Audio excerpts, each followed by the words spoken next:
So today we're going to talk about your life. Living a life that matters. You have an opportunity. It's your life. So what would it look like to live towards the target of living a life that matters? And next week, I'm excited that one of my good friends, he's a pastor in town at United Christian Fellowship Church. His name is Robbie Milner. He'll be here next week speaking. He'll be in the house and super excited about that. Robbie was one of the first pastors in this area that really kind of embraced me and welcomed me in and was like, hey, what can we do for you? Let's pray together. I spoke at his church a few months back, and I'm excited that he's going to be here next week. So don't miss next week. It's going to be a great, great week. I'm excited to sit and listen and sit under his teaching as well. So it's going to be fun. You guys ready to get started? I don't believe you. You ready to get started? Yeah. Let's go. So one of our other values is to be moment makers. We believe that we have been entrusted with moments, and so what would it look like to make the most of those moments? It comes from a book called The Power of Moments. And in this book by Chip and Dan Heath, I would recommend you reading it. He said there's three different kinds of moments in a person's life. There are moments of transitions, there are moments of milestones, and there are moments of pain. And so in all three of those moments, people should be able to step into those. And so one of those is milestones. And so in all of our lives, we have these milestones. The first milestone was when you were born. That is a significant milestone. And then we start creating milestones as we go. So you were born, and then you rolled over, and then you started walking, and then you started like eating like whole foods or whatever, and then you probably broke a lot of things, and then you probably pooped on your parents at some point. I know my kids did, and I know I did to my parents. And so you have these moments of like these small moments, and then you start walking, and you start talking, like the first words, right? And so you continue to grow up, and so you go from that, so you go to preschool, and so that's a milestone, and then you move from preschool and then go through elementary, and then a major milestone, and some of your kids are probably in this right now, is 5th to 6th grade. That is actually one of the most terrifying milestones in any person's life, because you go from 5th grade, I'm like in charge and I'm ruling everything, to 6th grade, and people are like, I'm a little fish in a big pond. And then you start like, things start happening to your body, and that's a whole nother milestone. Hair starts growing in places, and so you move from that, and so 6th grade, and you're trying to figure out things. And another milestone is 8th to 9th grade, and so then you move to high school and relive 5th to 6th grade all over again in some capacity. So that's another significant milestone. And then you get to another milestone in your life, and you graduate high school. And for some of us, the milestone transitions us from high school to college. Others of us is high school to a trade, to working or whatever, but that's a significant milestone. And for some of us, we get our first jobs. Maybe it was before graduation or after, but that's a milestone. It's this moment in our life that we kind of can look back and we can remember.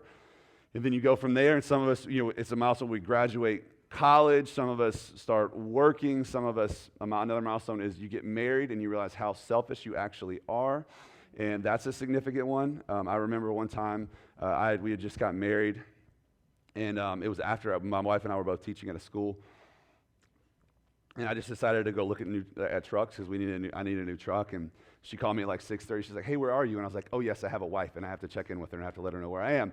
Like there's those moments where you realize how selfish you are. And so you go from that, and then maybe somewhere in all of that midst is like maybe you have a child. And so like God blesses you with a child, and that's a moment where then you realize even more how selfish you are. And you have this little thing that you have to like keep alive. And that's a challenge, and that's a struggle, and that is all the things wrapped into one. So that's another milestone.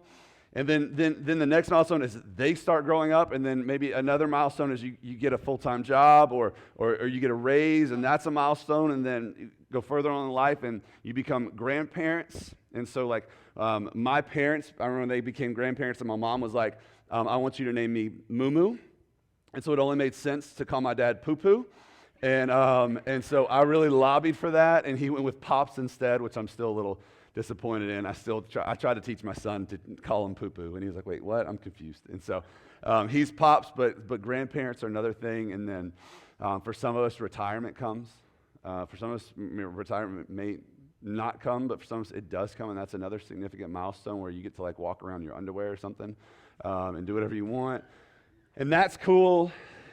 And then we get to the end of our life, and that last significant milestone is when we breathe our last breath. Welcome to church. It's just super uplifting, right? I've taken you through your entire life. And when you start looking at your life in a series of milestones, some of us only have a couple left. Some of us have a lot left, a lot of life in front of us, and we all know that we don't know how much of this life is guaranteed. We don't know, how many more minutes, moments, milestones we have. But when you start looking at your life in a series of milestones and what they have been and what they will become, you start realizing that life is maybe a lot shorter than we feel like it is at times. I mean, one author in the Bible says that it's like a vapor in the wind. And so you start asking this question, and I know for me, the target for me is at the end of my life, when I hit that last milestone, like I want to look back on my life and I want for it to have mattered.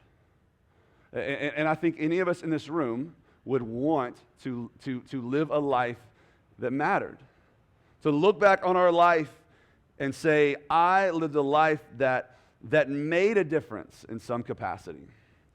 And so the question we have to ask ourselves, if I want to live a life that mattered, am I currently living a life that matters?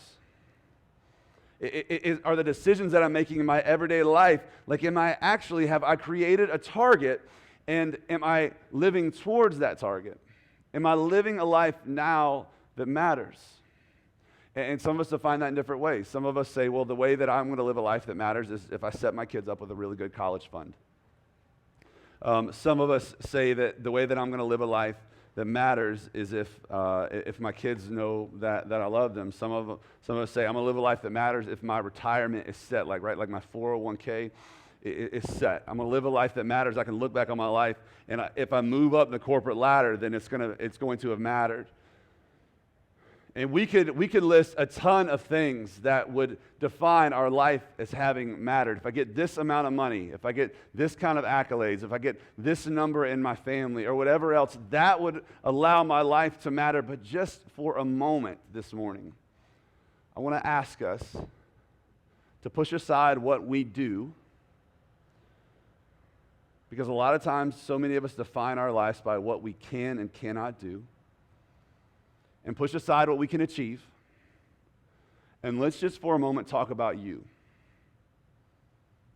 Because you are a series of moments and a unique blend of life experiences that make you valuable. The mistakes that you've made, the trials that you've gone through, the celebrations and the successes that you have had, all of these moments accumulate into what your life is and how it can matter. If you're a follower of Jesus in this room, then it will be the things that God has allowed you to go through and has gotten you through. If you're not a follower of Jesus in this room, we're so glad you're here. We believe this is exactly where you should be, to wrestle through this big question of like, can my life matter? How do I make a difference? Like, I think you should be working through that. We all feel that, and so we all should have a space where we can work through that. I believe that the church should be the place that we can bring any question, any concern, we can bring any pushback, and we can talk about it. So we're so glad that you are here this morning. But just for a second, what would it look like to push away all of those things? To push away all the things we've achieved or we want to achieve, or all the things we could do or we may not do, and just simply ask and look at you, at what you've been given, the moments that you've been given so far, and ask, what would it look like to live a life that mattered? Because I believe this, that the value of a life is determined by how much of it was given away. The value of a life, your life, is determined by how much of it was given away. And no matter where you stand, at some point, if you want to make a difference and live a life that mattered and live towards that, we've got to figure out a way to take what has happened to us, how it has happened, and leverage that to invest it in someone else's life. The value of a life is determined by how much of it was given away. So what would it look like for you to live a life that mattered by investing in someone else? So we're going to be in 2 Timothy today. I want to invite you to turn there. 2 Timothy, it's towards kind of the back of your Bible. If you've got a phone, scroll and click and do all those things. It's also going to be on the screen. So 2 Timothy, we're going to be in chapter 2, and I'm going to set this up real fast for us. So 2 Timothy chapter 2. So Paul is writing this guy named Paul. So Paul, if you look at Paul's life and the majority of the New Testament, so what was written after Jesus, Paul, you can attribute a lot of it to Paul. that Paul would write to these churches, and so many of these things are his letters. This letter is specifically to Timothy. And Timothy was a young guy that Paul, as he was doing ministry, as he was going all around and planting churches. So Paul, the concept of a church plant, the reason why we were here is because Paul kind of initiated this thousands of years ago. And so Paul is kind of responsible for a lot of these things. And so he was one of the heroes in the faith. I love Paul. He's one of my favorite characters in all people in all the Bible. So Paul is kind of at the end of his life. He's kind of creeping up on that last milestone. And as he looks back on his life, he's invited these people in, and one of these guys is Timothy, and Timothy's a teenager at this point. And so Paul is kind of, he's investing, and he's writing this letter to Timothy, and we're just going to be in 2 verses this morning that I think hold so much for us. So chapter 2, verse 1, it says, "You then," that's another way of saying therefore, which is attaching 2 thoughts. So what Paul has just written to Timothy is really 2 things. Hey, Timothy, the first thing is this: if you decide to follow Jesus, you're going to have suffering. Like, people are going to come after you. I need you to know, Timothy, I know I've spent time with you. I know I've shared, and you've seen my stories. Like, you've seen me persecuted and thrown in jail and beat and bruised because of what I believe. So, Timothy, I just need you to know that it's super encouraging that's going to be you. Like, there's going to be suffering. And then he says, hey, also on top of this, basically all of Asia has turned their back on me. So this is really encouraging to you, Timothy. Hey, as you're going to carry this mantle, all of Asia has turned their back on me, and you're going to suffer.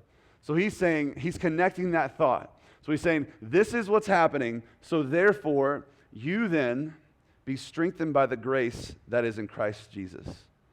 So be strengthened in the original text literally means to be strengthened. So be strengthened in the grace. And here's why this is important. Because in a second, Paul is going to encourage Timothy to go out and find more people to invest in their lives, to share what he has learned and what Paul has taught him. But before he says any of that, he says, be strengthened in the grace of Jesus. In order to live a life that matters, we first have to let grace shape our story. And here's what I mean by that. There are a lot of things that have happened in our lives, both good and bad. And if we do not allow grace, which what grace is unmerited favor, which is basically, it's the love and acceptance and the welcoming of Jesus, even when we don't deserve it. My kids, I've got 3 kids, they're 9, 7, and 4. You know, I hear more than anything right now. That's not fair. That's not fair. And so I look at them and I say, listen, fairs are for pony rides and Ferris wheels. You want to talk about what's not fair, let's talk about what we deserve. Because you don't deserve anything in this life. Like, as followers of Jesus, what we actually deserve, and actually all of us in this room, what we actually deserve is death and hell. Like, this is the gospel. This is the beginning of the gospel. That because of our sin, what we deserve is hell, and we deserve death. And not the kind of death that, like, when we die, when we breathe our last breath, it's death, then to hell, with torment and pain for forever. That's what we deserve. But because of Jesus, we don't get what we deserve. We get what he wants for us, the best for us. And so he sent Jesus to show unmerited favor, unmerited grace, that looks at us, Jesus looks at us and say, hey, even on your best day, you're still not good enough to inherit heaven, to be saved, to have a relationship with God. So I'm going to go to the cross for you. I'm going to die on the cross for your sins. And I'm going to save the world. And so everything you have done or that you will do will go on my shoulders, and it's wiped clean, and it's forgiven. So when we come to Jesus, we come to him knowing what we deserve. Like Romans says, the wages of sin is death, which means what we deserve because of our sin is death. But grace says, even though you deserve this, I love you enough to send my son. So you have this unmerited favor. So what Paul says is, hey, be strengthened not in yourself, not in your own ability, not in how good you are, how smart you are, how good look, whatever it may be. Don't be strengthened in that. Be strengthened in the grace of Jesus. We have to let grace shape our story. And here's like the biggest way to know if grace is shaping your story is when you're sharing what's happened in your life, when it moves from look what I did to look what God did. That's the simplest way to put it. Like, there's so many intricacies to grace, but it's basically this. It's saying, like, I messed up, and we could easily say, but I figured it out. I got smarter, I got wiser, I got in better shape. I made some life decisions. I went on the Whole30 diet, whatever else. Look what I did. But what grace says is, look how I messed up, and look what God did. Even in our best times, if grace is shaping our story, it's not man, I had this strategy to build this business and be self-sustaining and have all these luxurious things, and so look what I did. Grace says, I had this strategy that allow me to be successful and allow me to have financial stability. And even on my best efforts, look what God did. Look how God used it. That's what grace says. So Paul's saying, hey, before you invite anyone into this, before you start sharing your story, make sure your story's not about you. Make sure it's rooted in the gospel.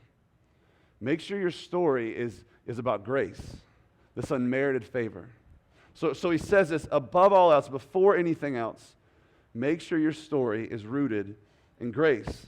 You look at Paul's life, 1 Corinthians 15:10 says, but by the grace of God, I am what I am, and his grace towards me was not in vain. That means is I've received God's grace and I've allowed it to shape my story. So when you see me, you don't see what I've done, you see what God has done. So now, with that, he moves on. Verse 2, and what you have heard from me in the presence of many witnesses, entrust to faithful men who will be able to teach others also. I love this. There's 4 generations of people learning about who God is and how he has shaped each other, their lives. So from Paul to Timothy to many witnesses to faithful men who will teach others also. So the first word is that and. So be strengthened by the grace of Jesus. And so first and foremost, if we're going to invest, if we're going to live a life that matters, we cannot pass on something which we do not possess. So if we want to share a story that's been rooted in grace, we first have to possess that. Like we first have to allow Jesus to step into our lives and shape our lives. And then he says, what you have heard from me, entrust. And this isn't like hey, just wait for the right time, seek out the right person, and write out a strategy to how this is going to happen, how this is going to play out, and then wait for another 5 months until you feel good about it, until like the right moment has happened where that person comes to you and be like, hey, would you share your story with me and how that story can apply to my life so I can become a better person? Because I think that's what we wait for. We wait for someone just to say, hey, would you tell me everything that's happened in your life? And then I would love to set up a time and where we can do this. And let's be real, that never happens. We always wait for the perfect moment, and the perfect moment is never there. Which is why he uses the word entrust, which is an immediate imperative. So there is no time to waste. What I've entrusted to you, you need to go. You need to share. And what I love is there's this immediate call to action, but the root of this word actually isn't talking about talking to people. It was actually used at the dinner table. So really what this word is, it's this idea of setting the table. So when you invite someone over to your home, right, you set the table. You put plates out, and you put your knives and your forks and your spoons and all that. If you come to our house and you do that, it's plastic knives, plastic forks, plastic spoons, and paper plates, because, well, we have 3 kids. And that's just the best way to do it, because we can throw it away and all that. But you set the table, and then as people come over, you put out the food. And this idea that Paul's trying to get Timothy to understand is saying, hey, if you want to live a life that matters, if you want to give your life away, if you want to share your life with others, the good, the bad, and the ugly, really what it looks like is you set a table and you invite a couple people to the table. And you say, hey, this is what I've got. And so in the same way that you would put chicken on the table or sandwiches on the table, and you would pour water in glasses or drinks or whatever it may be, it's the same idea. It's saying, hey, I want to invite you to this table of my life, and what I have is yours. I want to share this with you. And I know the pushback for some of us. Like some of us have tried this before, and we've sat down with someone and we said, hey, I'd like to share a little bit of my life and my story and maybe how it can help you. And you shared a little bit, and they either got scared or whatever else, and they left the table, and you're like, well, I'm going to leave the table too. Clearly didn't work. Tried it once, never going to try it again. You didn't like my cooking? Go find it somewhere else. I mean, that's kind of what we've done in our lives. So we've invited someone to the table before, and Paul's saying, what if you just invited a few people to the table and say, hey, this is what I've got. But what I have, if it's helpful, I'm willing to share it. And so you're welcome at this table. And then he says who? So he says invite people to the table. Who do you invite to the table? Faithful men. And that word faithful just means trustworthy. I think so many times in our life we look at someone and say, well, what does it look like to invest in someone else? Well, I need to find the perfect person that thinks like me, that acts like me, that likes the same music that I like, that reads what I like, that we share the same like Netflix history and we all watch the same shows and all this stuff. And you've got to be just like me in order to invest. Like if I'm going to share my life with you, you got to look like me, talk like me, act like me. And I'll just tell you, if that's you, this probably isn't a good church for you because that's not who we share meals with. That's not who we share the table with. We share the table with people maybe that don't look like us, that don't have the same past as us, that maybe their lives have been different, maybe their bank accounts look different, maybe they have a different color skin than we do, or whatever else that is, and we say all are welcome at the table. And is it possible that the person that you've felt like you should be investing in or you should be sharing with, because we all want to make a difference in our lives, is it possible that that person's been right in front of your face for years and you've just been looking for somebody else? It might be a coworker that annoys the snot out of you. And you're like, well, I'm not going to give any of my time to you. Like, you are not invited to my table. I don't want to feed you. You cannot have anything of mine because you're a brat, or you're selfish, or you're a jerk. Is it possible that's the person that God's calling you to invest in? Is it possible that's the person that God's inviting you to the table, telling you to invite to your table?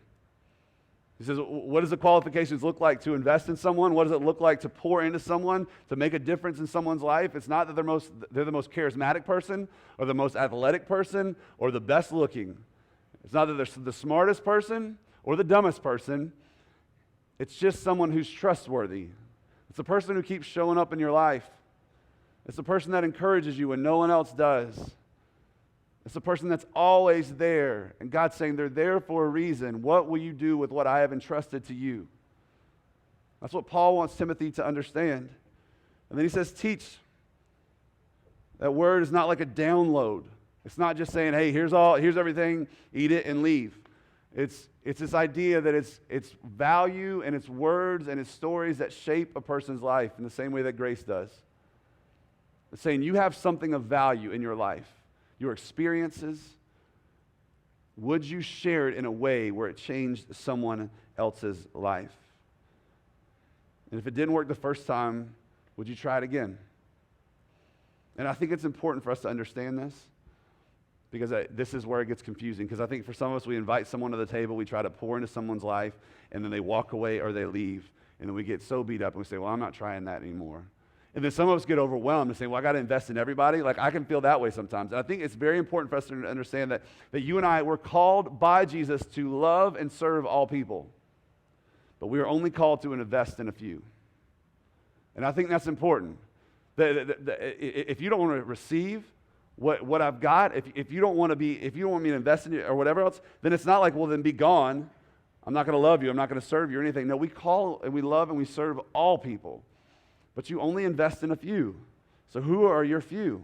It's almost like he's saying, Timothy, take time, the opportunity to invite some people to your table, to set before them the good deposit, the gospel that I've invested in you so that they can invite others to the table as well. There's this story that Jesus shares with his disciples and some other people in the room. And the story is, we've talked about it before, but it's the story of this wealthy master that he's about to go on this long trip. And so he goes to 3 of his servants and he gives 10 talents, one of them he gives 5 talents, and one of them he gives 1 talent. And so he says this, 5, 2, and 1. So one of them he says this, hey, take this good deposit. It says, I'm going to entrust this to you. It's the same word that Timothy or that Paul uses here.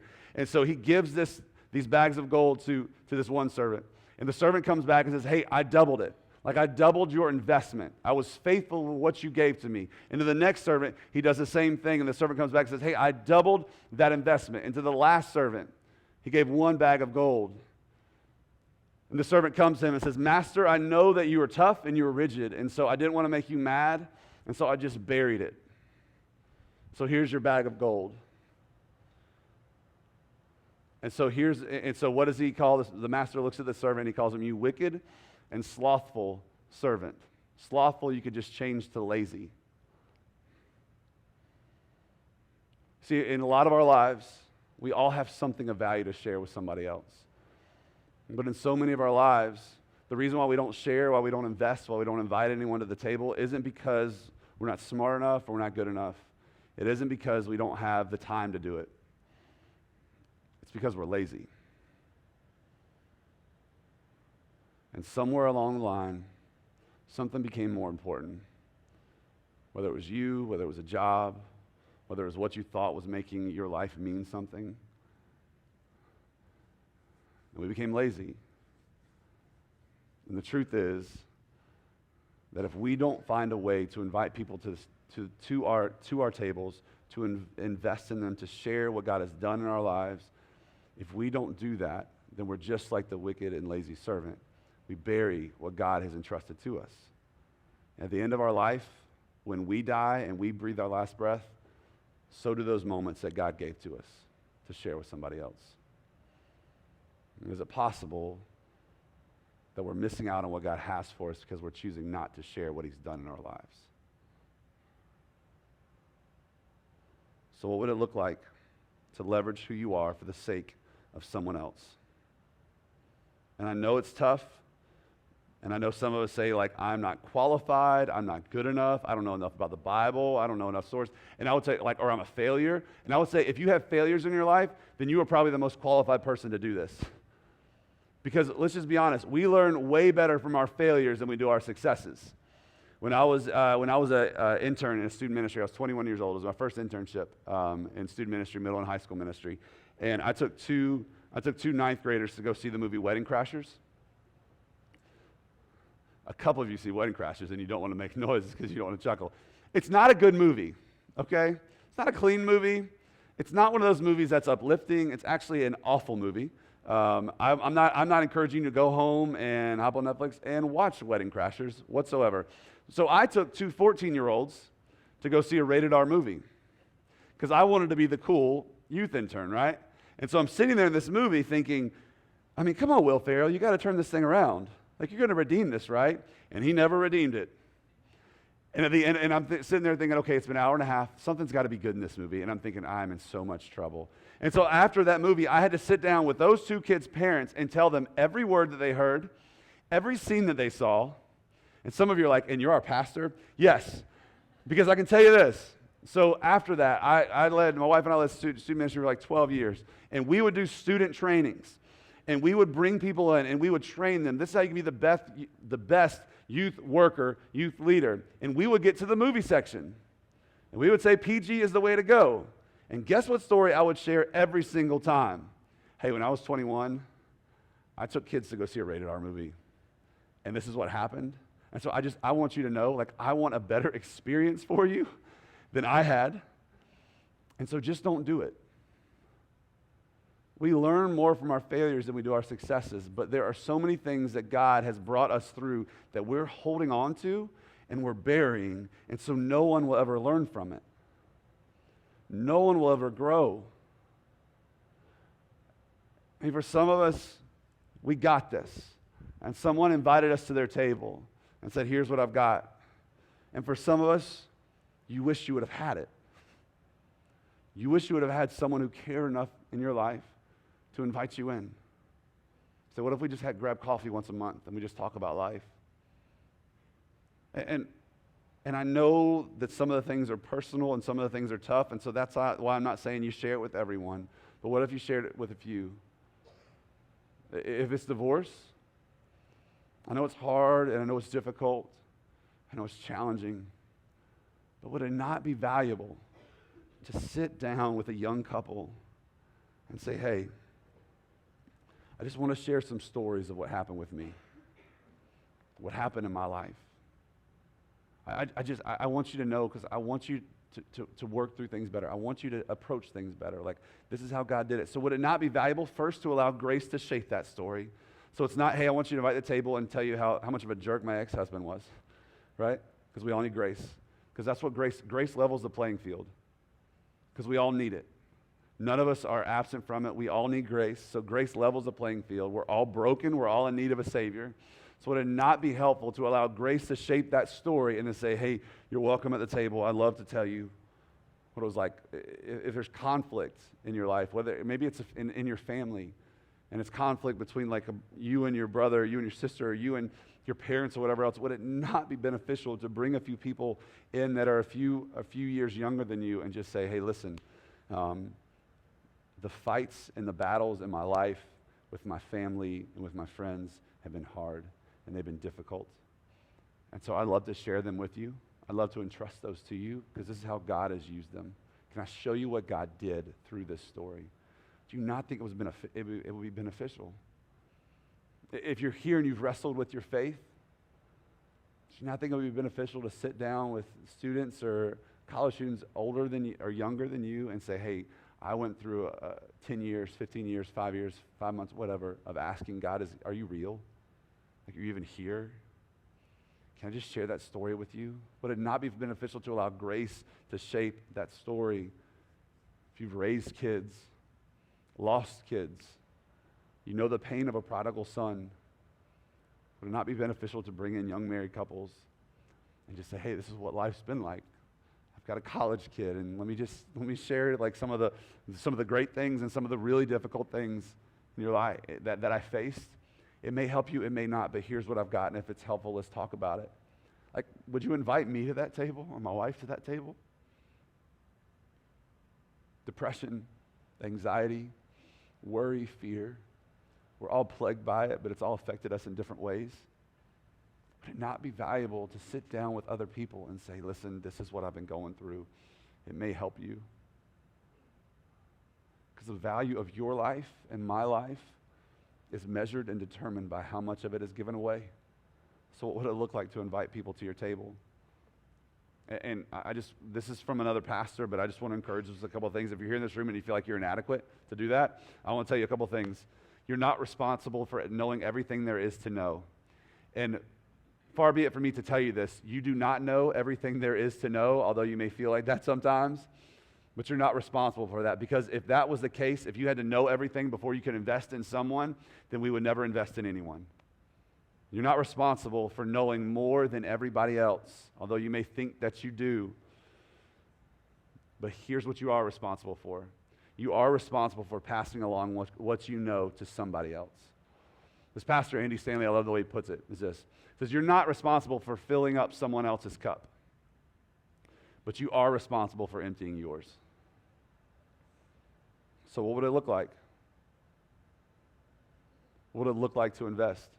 About a year and a half ago, I sat down with a pastor, and anytime I get to sit down with a pastor who's ahead of me, I just say, hey, what are the things that like you look at me and you see and you're like, hey, you just need to be aware of this. Like, be ready for this. Like, what's the wisest thing you could tell me? And here's what he said.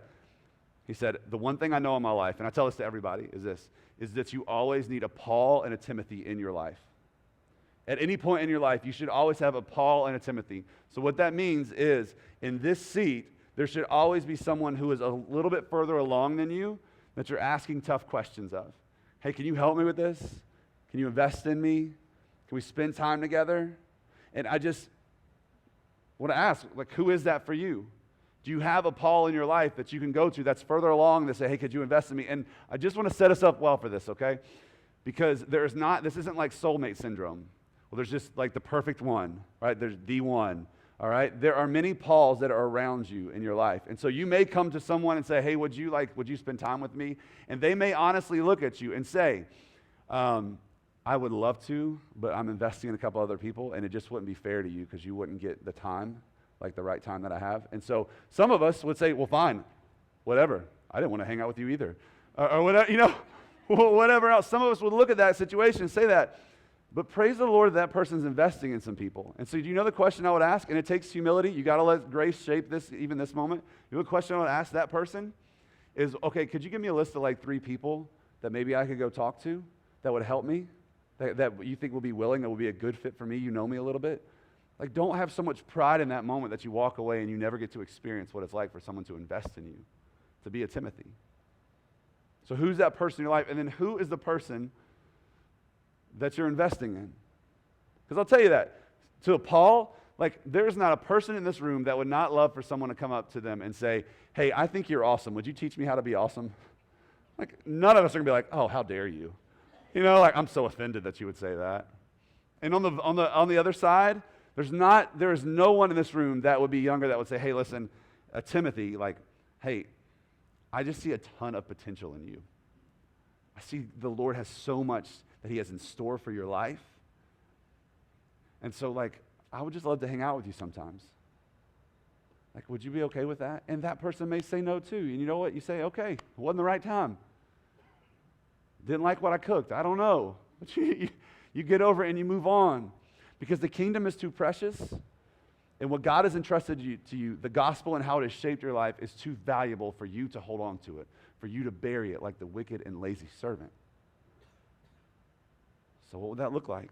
What would it look like to sit down with someone and say, hey, this is personal to me, but I'm willing to talk about it if it'll help. I'm willing to share my life with you if it's going to help.